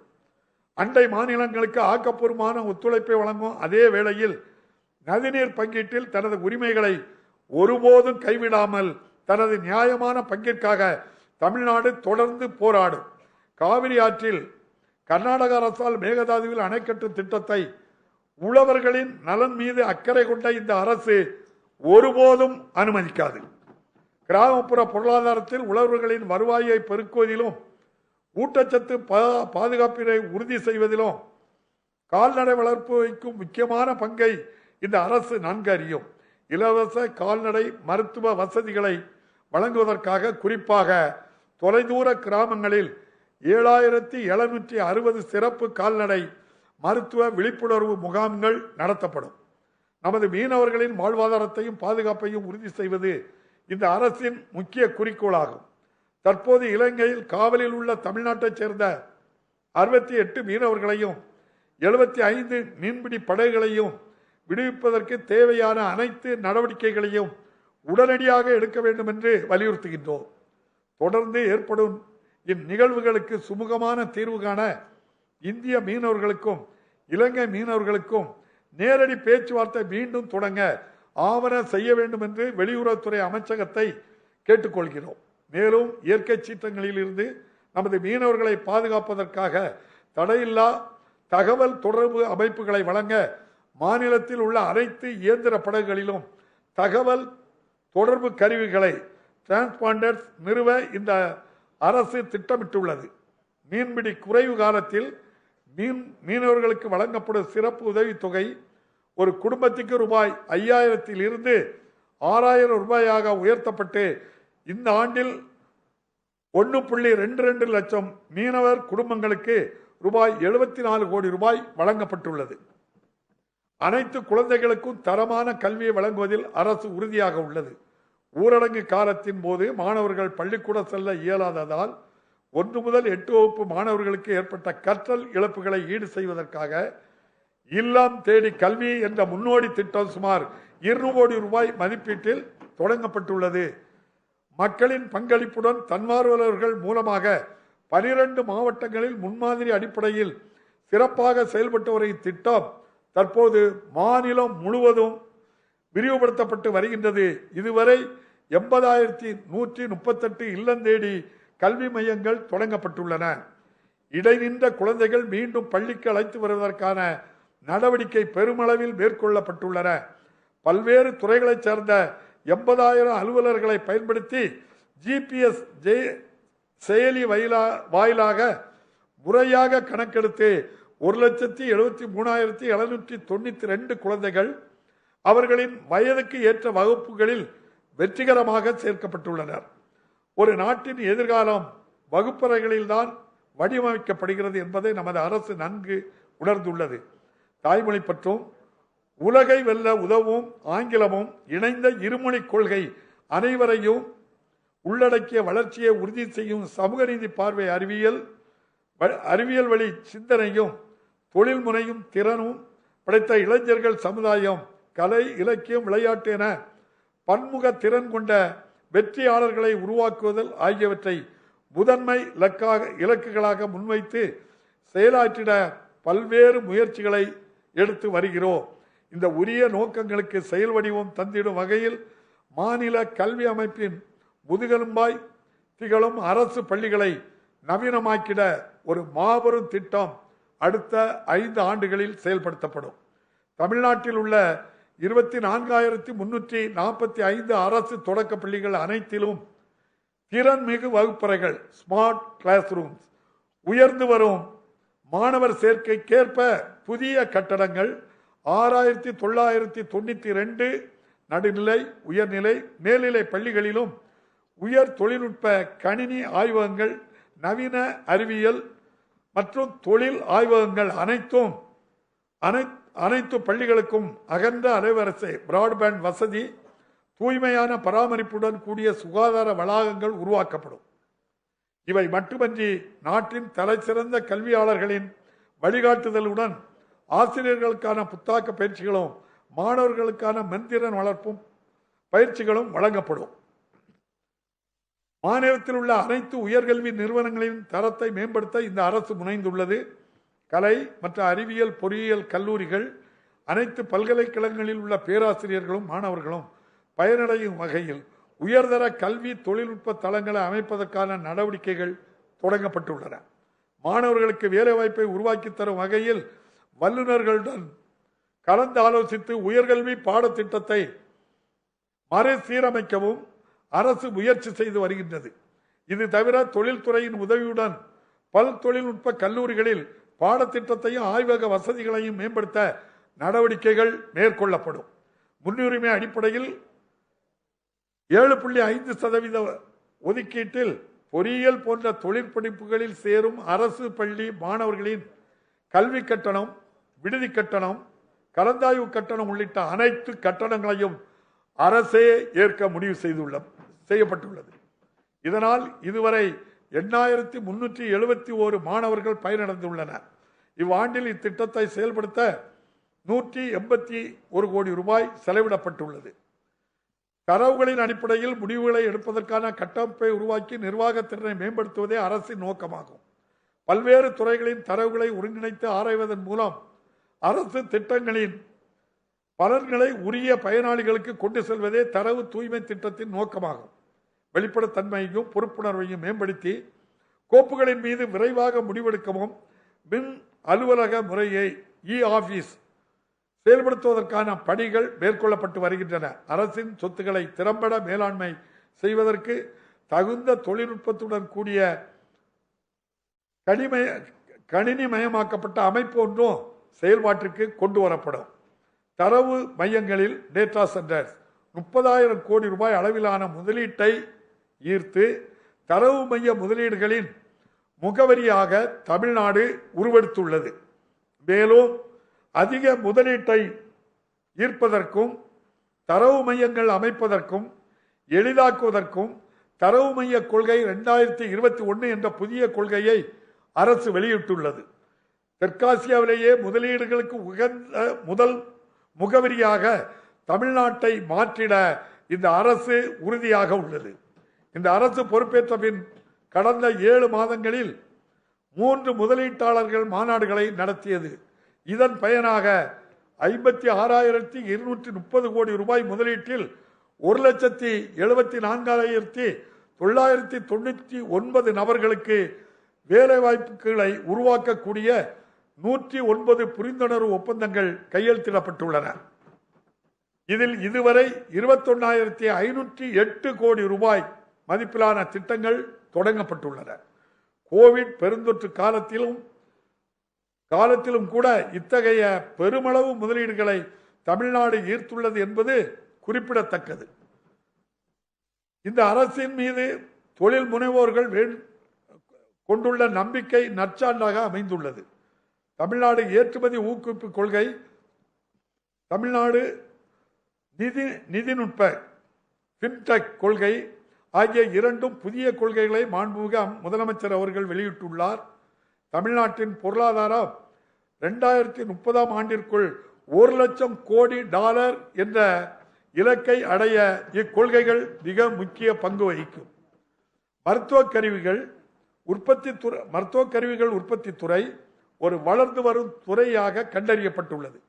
இந்த தொழிலுக்கு உகந்த சூழலை உருவாக்குவதற்காக ஒரக்கடத்தில் 150 ஏக்கர் பரப்பளவில் மருத்துவ கருவிகள் பூங்கா ஒன்றை அரசு அமைத்து வருகின்றது. நமது நாட்டிற்கே முன்னோடியாக ஒரு மாபெரும் அரைகலன் பூங்காவினை பர்னிச்சர் பார்க் தூத்துக்குடியில் 1100 ஏக்கர் பரப்பளவில் இந்த அரசு அமைத்து வருகின்றது. இந்த பூங்காவில் தொழில் தொடங்க முன்வரும் முதலீட்டாளர்களுக்கு சிறப்பு சலுகைகள் அறிவிக்கப்பட்டுள்ளன. இந்த பூங்காவின் முதல் கட்ட பணிகளை இம்மாத இறுதிக்குள் மாண்புமிகு முதலமைச்சர் அவர்கள் தொடங்கி வைக்க உள்ளார் என்பதை மகிழ்ச்சியுடன் தெரிவித்துக் கொள்கிறேன். இந்த இரு பூங்காக்கள் மூலம் கிட்டத்தட்ட 3 லட்சம் நபர்களுக்கு வேலை வாய்ப்புகள் உருவாக்கப்படும். மாநிலத்தின் பொருளாதார வளர்ச்சிக்கும் வேலை வாய்ப்புகளை அளிப்பதிலும் ஒரு முக்கிய காரணியாக குறு சிறு நடுத்தர தொழில் நிறுவனங்கள் துறை விளங்கி வருகிறது. குறு சிறு நடுத்தர தொழில்கள் நிறுவனங்களுக்கு கோவிட் பெருந்தொற்றால் ஏற்பட்ட நெருக்கடிகளை களையவும் கடன் பெறுவதில் உள்ள சிக்கல்களை தீர்க்கவும் இந்த அரசு பல விரைவான நடவடிக்கைகளை எடுத்து வருகின்றது. குறு சிறு நடுத்தர நிறுவனங்களுக்கு வணிக வங்கிகள் அதிக கடன் வழங்குவதை ஊக்குவித்து வங்கிசாரா நிதி நிறுவனங்கள் குறைந்த வட்டியில் கடன் வழங்குவதற்கு இவ் அரசின் தமிழ்நாடு மாநில கடன் உத்தரவாத திட்டம் வழிகோலும். வரும் ஆண்டு தொடங்கப்பட உள்ள வேளாண் தொழில்களுக்கான பெருவழி திட்டம் காவிரி டெல்டா மாவட்டங்களில் வேளாண்மை சார்ந்த தொழில்களை ஊக்குவிப்பதன் மூலம் தொழில் கட்டமைப்பு குறைபாடுகளை நிவர்த்தி செய்யும். தமிழ்நாடு சிறுதொழில் வளர்ச்சி கழகம் 5 தொழிற்பேட்டைகளை 241 கோடி ரூபாய் செலவில் அமைக்க நடவடிக்கைகள் மேற்கொள்ளப்பட்டு வருகிறது. குறு சிறு நடுத்தர தொழில் முனைவோர் பயன்பெறும் வகையில் தொழிற்பேட்டைகளில் மனைகளின் விலை பெருமளவில் குறைக்கப்பட்டுள்ளது. எதிர்காலத்தில் ஏற்றம் பெறக்கூடிய தொழில்களாக கண்டறியப்பட்ட துறைகளில் நமது மாணவர்களை பயிற்றுவிப்பதற்காக தேசிய மற்றும் பன்னாட்டு அமைப்புகளுடன் இணைந்து அரசு தொழிற்பயிற்சி நிலையங்களில் நவீன தொழில் பயிற்சிகள் அரசால் தொடங்கப்படும். கோவிட் பெருந்தொற்றினால் நெசவாளர்களுக்கு ஏற்பட்டுள்ள பாதிப்பை இந்த அரசு உணர்ந்துள்ளது. கடந்த 2 ஆண்டுகளாக நிலுவையில் இருந்த நெசவாளர் கூட்டுறவு சங்கங்களுக்கு வழங்கப்பட்டிருக்க வேண்டிய தள்ளுபடி தொகையான 160 கோடி ரூபாயை அரசு விடுவித்துள்ளது. இத்துடன் மின் வணிக வலைத்தளம் டிஎன் காதி என்ற கைபேசி செயலி போன்ற பல்வேறு புதுமையான நடவடிக்கைகளையும் இந்த அரசு மேற்கொண்டுள்ளது. குறைந்த மின் அழுத்தத்தையும் கூடுதல் மின் சுமையை தவிர்க்கவும் தடையில்லா மின்சாரம் வழங்குவதை உறுதி செய்யவும் மாநிலம் முழுவதும் 8905 பகிர்மான மின்மாற்றிகள் அமைக்கப்பட்டு வருகின்றன. வேளாண் பெருமக்கள் பயன்பெறும் வகையில் இந்த ஆண்டு மட்டும் 1 லட்சம் புதிய விவசாய மின் இணைப்புகள் வழங்கப்படும் என இந்த அரசு அறிவித்துள்ளது. நாடு முழுவதும் நிலக்கரி பற்றாக்குறை நிலவிய போதும் பெருமளவில் மழை வெள்ளத்தால் பாதிப்புகள் ஏற்பட்ட போதும் தங்கு தடையின்றி மின்சாரம் வழங்கப்பட்டதற்கு இந்த அரசின் சீரிய முயற்சிகளே காரணமாகும். உள்ளாட்சி அமைப்புகளுக்கு அதிகாரம் அளிப்பதன் மூலம் மக்களாட்சியினை கடைகோடியிலும் உறுதிப்படுத்துவதே இந்த அரசின் முக்கிய நோக்கமாகும். இவ்வரசு பதவியேற்றவுடன் நீண்ட காலமாக நடைபெறாமல் இருந்த 9 மாவட்டங்களில் ஊரக உள்ளாட்சி தேர்தல்களை வெற்றிகரமாக நடத்தியது. மேலும் நீண்ட இடைவெளிக்கு பிறகு 2/10/2021 அன்று அனைத்து ஊராட்சிகளிலும் கிராம சபைகள் நடைபெற்றன. நகர்ப்புற உள்ளாட்சி தேர்தல்களையும் விரைவில் நடத்திட தேவையான நடவடிக்கைகளை இந்த அரசு மேற்கொண்டு வருகின்றது. அடிப்படை கட்டமைப்பு வசதிகளை வழங்குவதன் மூலம் கிராமங்களின் முழுமையான வளர்ச்சியை உறுதி செய்வதற்காக அனைத்து கிராம அண்ணாமலர்ச்சி திட்டத்திற்கு இந்த அரசு புத்துயிர் அளித்துள்ளது. இந்த ஆண்டு 1997 ஊராட்சிகளில் ரூபாய் 1200 கோடி செலவில் இத்திட்டம் செயல்படுத்தப்பட்டு வருகின்றது. புத்தகங்களை வாசிக்கும் பழக்கத்தையும் பகுத்தறிவு சிந்தனையையும் ஊக்குவிப்பதற்காக 4116 கிராமப்புற நூலகங்கள் ரூபாய் 92 கோடி மதிப்பீட்டில் புனரமைக்கப்பட இருக்கின்றன. 1997 ஆண்டு முதல் 2001 ஆண்டு வரை கட்டப்பட்ட 145 பெரியார் நினைவு சமத்துவபுரங்களின் கட்டமைப்பை மேம்படுத்தும் பணிகள் இந்த ஆண்டு முதல் படிப்படியாக செயல்படுத்தப்படும். நாட்டில் நகர்ப்புறங்கள் அதிகமுள்ள மாநிலங்களில் தமிழ்நாடு ஒன்றாகும். நகர்ப்புறங்களில் மக்களின் வாழ்க்கை தரத்தை உயர்த்துவதற்கும் கட்டமைப்பு வசதிகளை மேம்படுத்துவதற்கும் இந்த அரசு தீர்மானித்துள்ளது. சாலைகள், தெருவிளக்குகள், பேருந்து நிலையங்கள், பூங்காக்கள், நீராதார அமைப்புகள், மின் மயானங்கள் போன்ற கட்டமைப்புகளை ஏற்படுத்த ரூபாய் 1000 கோடி ரூபாயில் ஒதுக்கீட்டில் கலைஞர் நகர்ப்புற மேம்பாடு திட்டம் அரசால் செயல்படுத்தப்படுகின்றது. வளர்ச்சி திட்டங்களில் மக்களை நேரடியாக ஈடுபடுத்தும் நோக்கத்துடன் தொடங்கப்பட்டு நிறைவாக செயல்பட்ட நமக்கு நாமே திட்டம் மீண்டும் செயல்படுத்தப்பட்டு வருகின்றது. நகர்ப்புற ஏழைகளுக்கு வேலைவாய்ப்புகளை பெருக்குவதற்கு 100 கோடி ரூபாய் மதிப்பீட்டில் நகர்ப்புற வேலைவாய்ப்பு திட்டம் அரசால் தொடங்கப்பட்டுள்ளது. இத்திட்டம் சமூக பாதுகாப்பை வழங்குவது மட்டுமல்லாமல் பொது சொத்துக்களை உருவாக்கி பராமரிக்கவும் உதவும். இத்திட்டத்தில் இதுவரை 31,620 நபர்கள் பணிபுரிய கண்டறியப்பட்டு 16,526 நபர்களுக்கு வேலைக்கான அடையாள அட்டைகள் வழங்கப்பட்டுள்ளன. தலைநகர் சென்னையின் வளர்ச்சியில் அரசு தனி கவனம் செலுத்தி வருகின்றது. இதற்காக 500 கோடி ரூபாய் மதிப்பில் சிங்கார சென்னை 2.0 திட்டம், 430 மில்லியன் டாலர் மதிப்பில் சென்னை மாநகர கூட்டாண்மை திட்டம், 905 கோடி ரூபாய் மதிப்பில் சென்னை மாநகர திறன்மிகு போக்குவரத்து அமைப்பு போன்ற பல திட்டங்களை செயல்படுத்தி சாலைகள், போக்குவரத்து, வெள்ள நீர் வடிகால்கள், குடிநீர் வழங்கல், பொழுதுபோக்கு வெளிகள் உள்ளிட்ட சமூக கட்டமைப்பு வசதிகளை அரசு ஏற்படுத்தி வருகின்றது. அடுத்த 10 ஆண்டுகளில் தமிழ்நாட்டை குடிசைகளற்ற மாநிலமாக மாற்ற வேண்டும் என்பதே மாண்புமிகு முதலமைச்சர் அவர்களின் தொலைநோக்கு திட்டமாகும். குடிசைகளை மாற்றுவது மட்டுமல்லாமல் குடிசைகளில் வாழும் மக்களின் வாழ்விடத்தையும் வாழ்க்கை தரத்தையும் உயர்த்துவது என்ற அரசின் நோக்கத்தை எடுத்துக்காட்டும் வகையில் தமிழ்நாடு குடிசை பகுதி மாற்று வாரியத்தின் பெயர் தமிழ்நாடு நகர்ப்புற வாழ்விட மேம்பாட்டு வாரியம் என மாற்றப்பட்டுள்ளது. நகர்ப்புற ஏழைகள் குறைந்த விலையில் குடியிருப்புகளை பெறும் வகையில் பயனாளிகளின் பங்களிப்பு தொகை குறைக்கப்பட்டுள்ளது. மேலும் இத்தொகையை எளிதாக தவணை முறையில் செலுத்தவும் வழிவகை செய்யப்பட்டுள்ளது. குடியிருப்போர் நல சங்கங்களின் ஈடுபாட்டுடன் குடியிருப்புகளை முறையாக பராமரிப்பதை உறுதி செய்ய நம் குடியிருப்பு நம் பொறுப்பு என்ற திட்டம் அரசால் செயல்படுத்தப்பட்டு வருகின்றது. பொருளாதாரத்தையும் சமூக வளர்ச்சியையும் உயர்த்துவதற்கு மாநிலத்தில் உள்ள சாலைகளின் கட்டமைப்பு வலுப்படுத்துவதில் இந்த அரசு கவனம் செலுத்துகிறது. முதலமைச்சரின் சாலை மேம்பாடு திட்டத்தில் இந்த ஆண்டில் 2,989 கோடி ரூபாய் மதிப்பீட்டில் 894 கிலோமீட்டர் சாலைகளை அகலப்படுத்தவும் பணிகள் மேற்கொள்ளப்படும். சென்னை பெருநகரில் போக்குவரத்து நெரிசலை குறைப்பதற்காக 407 கோடி ரூபாய் மதிப்பீட்டில் பரங்கிமலை மேடவாக்கம் சாலை சந்திப்பில் கீழ்ப்பாலம், பரங்கிமலை பூந்தமல்லி ஆவடி சாலையில் பல்வழி மேம்பாலம், மத்திய கைலாச சந்திப்பில் மேம்பாலம் என 3 முக்கிய திட்டங்களுக்கு அரசால் ஒப்புதல் அளிக்கப்பட்டுள்ளது. மாண்புமிகு முதலமைச்சர் அவர்களால் அறிவிக்கப்பட்ட மகளிருக்கு இலவச பேருந்து பயண திட்டத்தினால் கடந்த 4 மாதங்களில் மகளிர் பயணிகளின் எண்ணிக்கை 40% இருந்து 61% உயர்ந்துள்ளது. மகளிரிடையே பெரும் வரவேற்பை பெற்றுள்ள இத்திட்டம் பெண்களின் சமூக பொருளாதார முன்னேற்றத்திற்கு வழிவகை செய்யும். ஒருங்கிணைந்த பன்முறை நகர போக்குவரத்து வசதிகளை உறுதி செய்வதற்கும் பயணிகளுக்கு செல்லிடம் வரை போக்குவரத்து இணைப்பை வழங்கவும் சென்னை மெட்ரோ ரயில் நிலையங்களிலிருந்து நகரின் பல்வேறு பகுதிகளுக்கு சிற்றுந்து சேவை தொடங்கப்பட உள்ளது.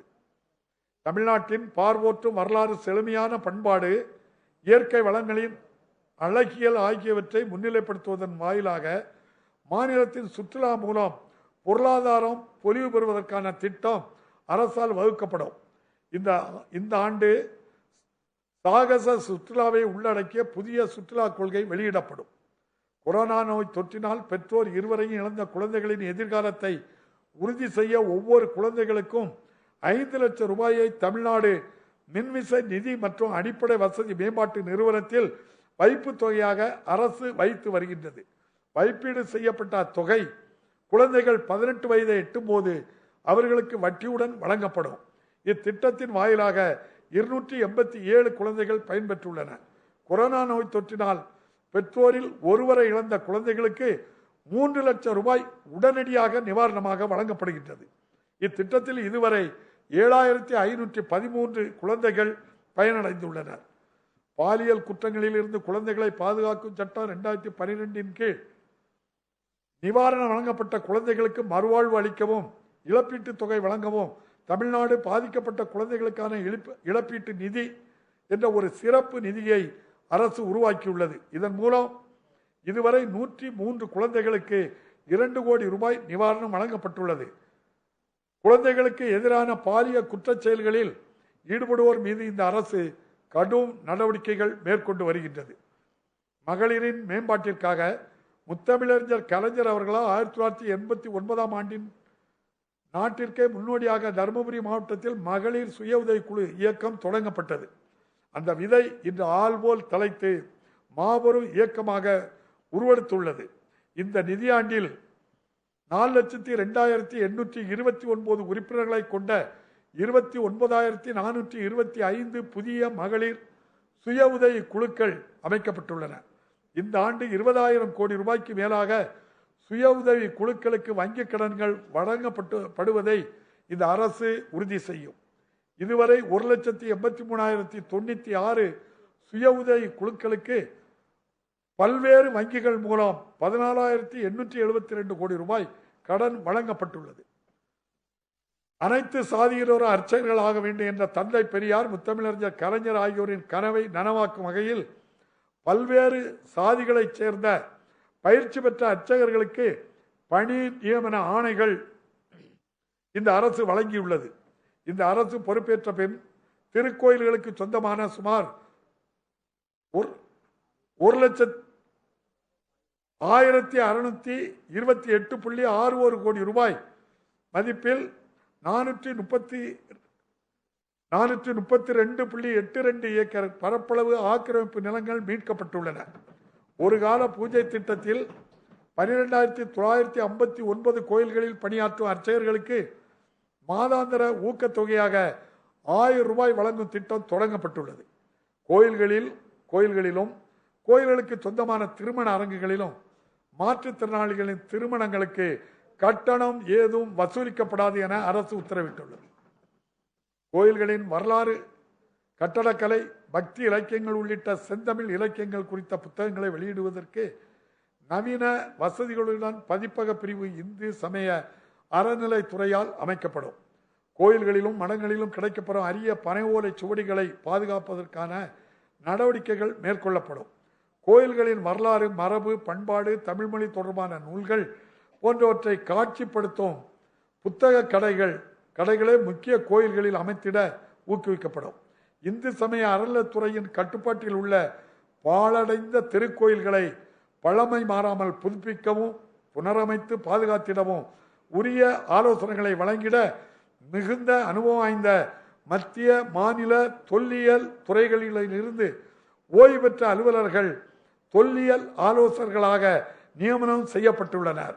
திருக்கோவில் நிலங்களை மீட்டெடுப்பதிலும் திருக்கோவில் சொத்துக்களை சிறப்பாக மேலாண்மை செய்வதிலும் இந்த அரசு மேற்கொண்டுள்ள பல்வேறு முனைப்பான நடவடிக்கைகளை நான் மனமாற பாராட்டுகிறேன். அண்மையில் தமிழ்நாடு தொல்லியல் துறைகளால் மேற்கொள்ளப்பட்ட ஆய்வில் தன்பொருணை என்று அழைக்கப்பட்ட தாமிரபரணி ஆற்றங்கரை நாகரிகமானது 3200 ஆண்டுகளுக்கு முற்பட்டது என அறிவியல் ரீதியாக உறுதி செய்யப்பட்டுள்ளது. ஆதிச்சநல்லூர், சிவகலை, கொற்கை உள்ளிட்ட பகுதிகளில் மேற்கொள்ளப்பட்ட அகழ் ஆய்வுகளின் போது கிடைத்த அரிய பொருட்களை அழகுற காட்சிப்படுத்தும் விதமாக நவீன வசதிகளுடன் கூடிய அருங்காட்சியகம் அமைப்பதற்கான பணிகள் விரைவில் தொடங்கப்பட உள்ளன.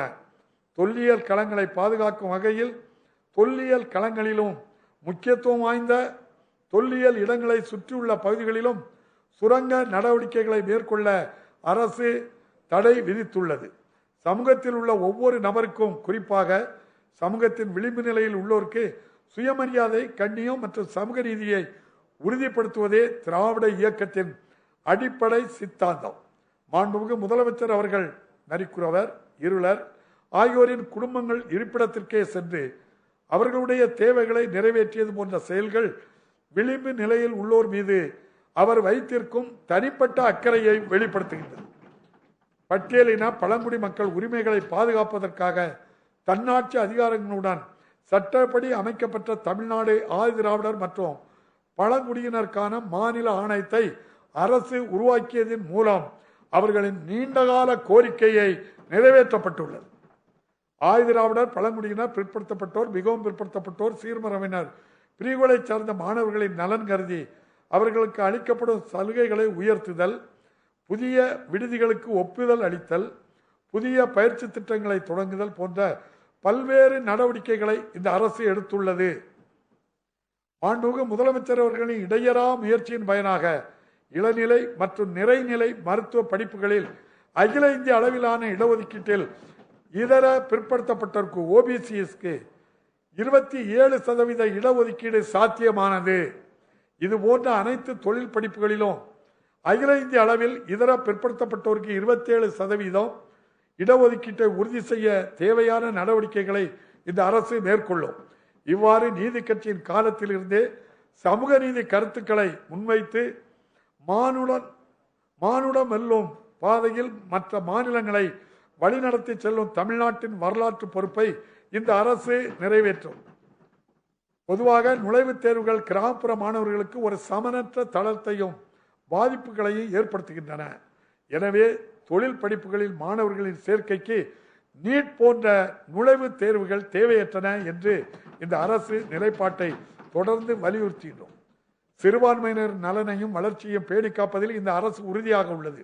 தமிழ்நாட்டிலிருந்து ஹஜ், ஜெருசலேம் போன்ற புனித பயணம் மேற்கொள்வோருக்கு மானியத்தை அரசு தொடர்ந்து வழங்கும்.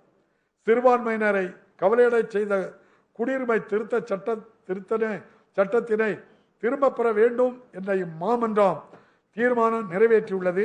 இத்தீர்மானத்தின் நோக்கத்தை நிறைவேற்றிட தேவையான அனைத்து நடவடிக்கைகளையும் இந்த அரசு மேற்கொள்ளும். மாற்றுத்திறனாளிகளின் வாழ்வாதாரத்தை மேம்படுத்துவதற்கு பல்வேறு நடவடிக்கைகளை இந்த அரசு மேற்கொண்டு வருகின்றது. அரசு மற்றும் தனியார் நிறுவனங்களுக்கான உரிய வேலைவாய்ப்புகளை கண்டறியும் நோக்கத்தோடு அனைத்து அரசு மற்றும் தனியார் நிறுவனங்கள் சமவாய்ப்பு கொள்கையை வெளியிட வேண்டும் என்று அரசு ஆணையிட்டுள்ளது.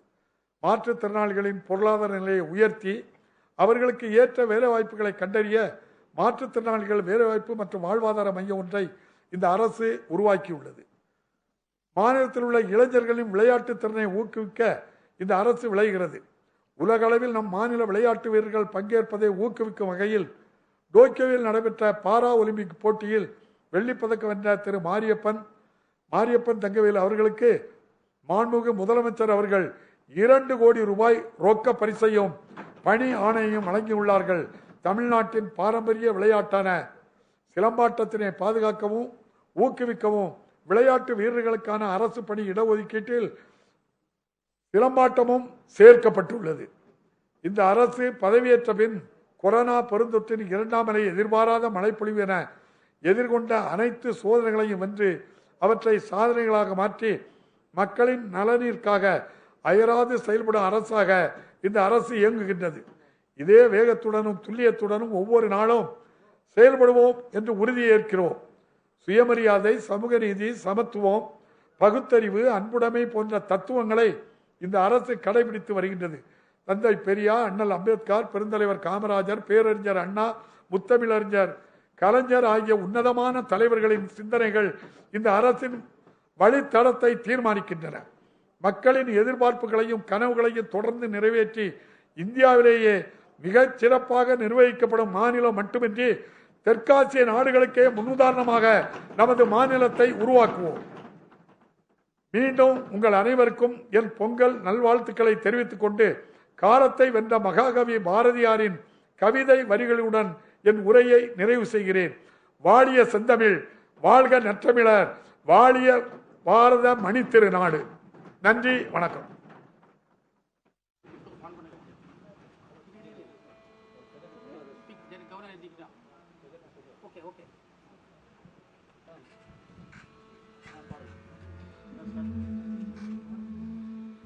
जनगण मन अधिनायक जय हे भारत भाग्य विधाता। पंजाब सिंध गुजरात मराठा द्राविड उत्कल बंगा। विंध्य हिमाचल यमुना गंगा उच्चल जलति तरंगा। तव शुभ नामे जागे तव शुभ आशीष मागे। गाहे तव जय गाथा जनगण मंगलदायक जय हे भारत भाग्य विधाता। जय हे